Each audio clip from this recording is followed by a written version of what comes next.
नमस्कार मित्रांनो, माझं नाव स्वप्नील सरकोंडावर. एक खास प्रोडक्ट घेऊन आलो आहे.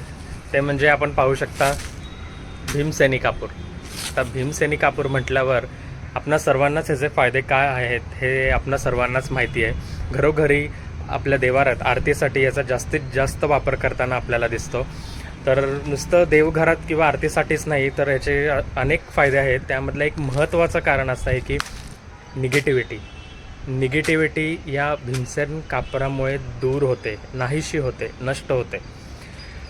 जर आपल्याला किंवा आपल्या आसपासमध्ये आपल्याला निगेटिव्ह असं काही वातावरण वाटत असेल तर काय करा, एक तुकडा घ्या. कामाला जाताना किंवा आपण कुठेही बाहेर जाताना आपल्या पर्समध्ये किंवा खिशामध्ये एक तुकडा भीमसेनी कापराचा ठेवा आणि मग बघा ह्याचे फायदे आपल्याला नक्की आपल्या आसपास वाटेल. आणि घरातही सकाळ संध्याकाळ आपल्या देवघरामध्ये हा एक कापराचा तुकडा नक्की जाळा आणि बघा वातावरण किती प्रसन्न आणि छान वाटायला लागेल आपल्या घरात. अधिक माहितीसाठी खाली दिलेल्या क्रमांकावर आणि ओमी फ्रेग्रन्सला नक्की भेट द्या. धन्यवाद.